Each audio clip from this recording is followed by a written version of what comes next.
Ladies and gentlemen, the San Antonio Spurs are a complete dumpster fire thus far this season. They're absolutely awful.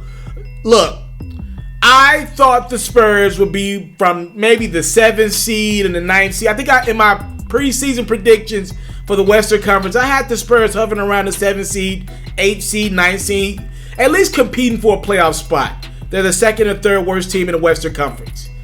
I thought Greg Popovich, a Hall of Fame coach, one of, if not the greatest coach of all time, I thought he had something to prove this season.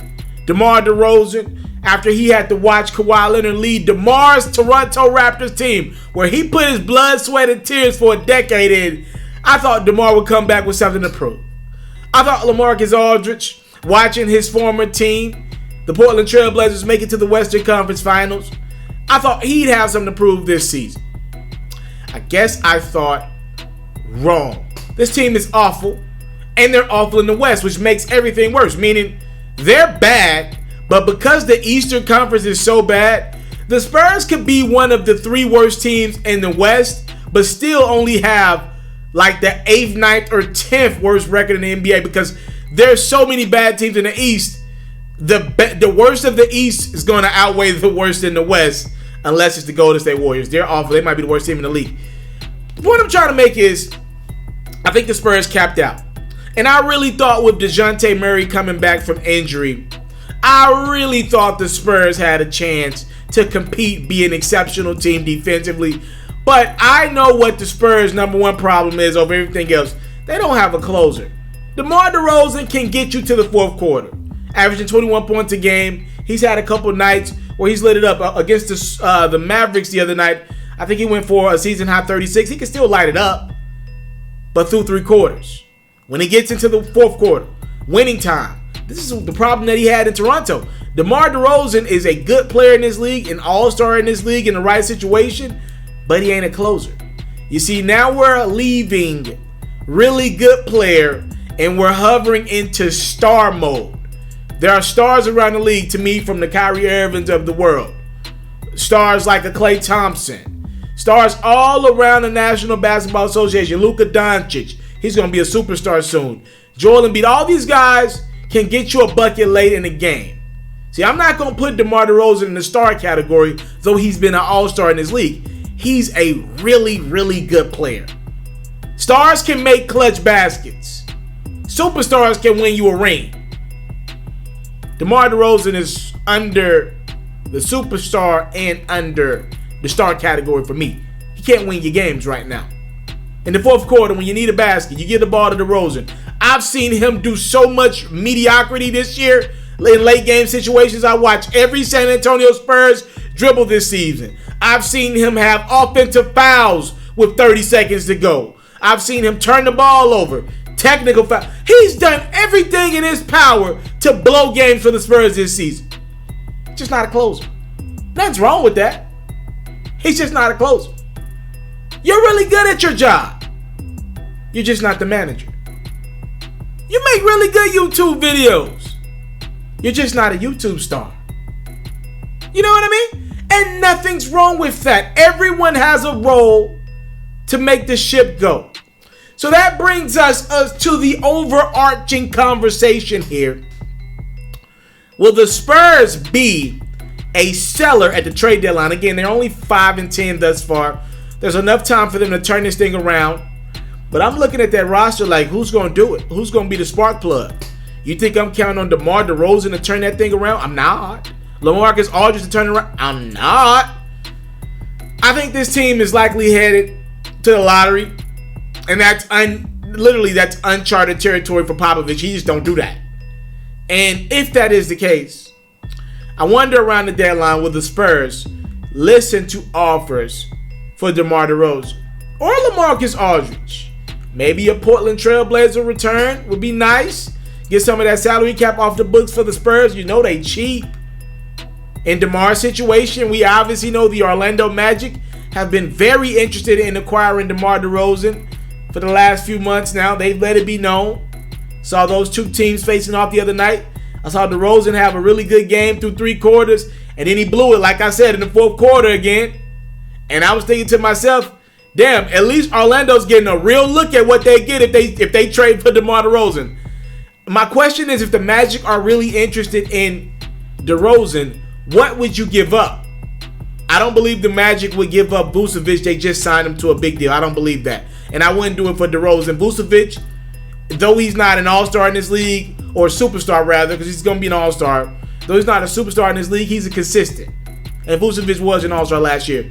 He's a consistent guy that'll go out and do his job night in, night out, right? Aaron Gordon, he's too athletic. I wouldn't give up on him yet. That Blake Griffin trajectory, I still see it. I wouldn't give up on Aaron Gordon yet. Maybe Terrence Ross for the right deal. You got to give up somebody. I wouldn't do that with Fultz. I'm starting to see signs from Fultz. Is he there yet? No. Will he ever get there? I'm not 100% sure. But what's the point in rushing? You get DeMar DeRozan, you ain't going nowhere. What's the rush? Maybe Mo Bamba would be something that the Spurs would want in return. I just want to point this out to you. If you remember correctly, back when the Spurs were in talks with the Lakers on making a trade that was centered around Kawhi Leonard a couple years back, the Spurs were playing hardball. Now, I know they had some ill will towards the Los Angeles Lakers. They didn't like how the whole Kawhi Leonard thing panned out. And I know they tried to make it hard for the Lakers to get Kawhi. If I'm not mistaken, they wanted Brandon Ingram and Lonzo Ball. And at the time, the Lakers were unwilling to make that move. Now, looking back in retrospect, who knows would that have been the right decision? They ended up getting Anthony Davis with a couple of those pieces. But I'm just saying, let's just call a spade a spade. The Spurs probably won't be as hard on the Magic for a guy in DeRozan, especially when they probably want to get rid of some of that money. But Greg Popovich is a tough cookie, and he's not going to let anybody pluck him in a deal. I just don't know if the Magic have enough willing pieces to interest the Spurs in what they're trying to do right now. So I am interested to see if the Spurs will give up on DeMar DeRozan. It's a very interesting conversation. Mo Bamba might be that only piece for the Magic, because I don't know where his trajectory lies. The best thing about Mo Bamba was a song by Sheck West so far in his career. He's still young. I don't know what I see in him. But Aaron Gordon, Markelle Fultz, I see enough to want me to just kind of wait this thing out. Because they ain't winning games anyway right now. They're not going anywhere. And in regards to DeMar DeRozan, the Spurs got to make a decision. For the first time in 20 years, as we head into 2020, do you want to fully rebuild?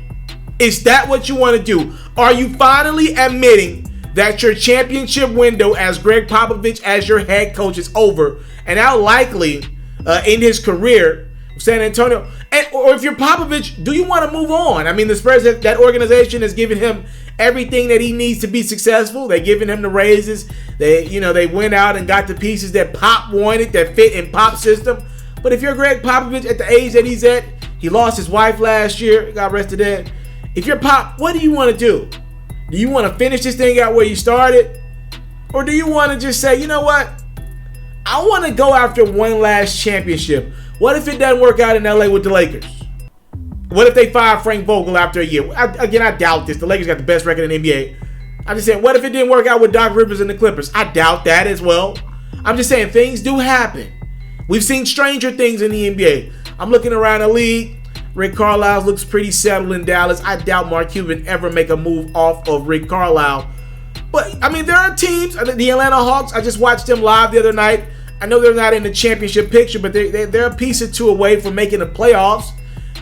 What about the Milwaukee Bucks? Budenholzer. Giannis is about to enter a contract year in the next couple years. What if, Budenholzer and Giannis not on the same page? Would they give Giannis the Hall of Fame coaching pop? I'm just trying to throw it out there. Like, there are so many decisions that need to be made in that Spurs organization.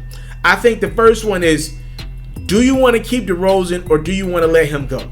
I'm out. You into sports, we got you. NFL news, I got you. NBA news, NBA highlights, NBA full coverage, feature stories, all that great stuff, I got you. We even got a little bit of Madden and 2K mixed in. Subscribe to this platform, and I got you. More quality content on the way. Subscribe.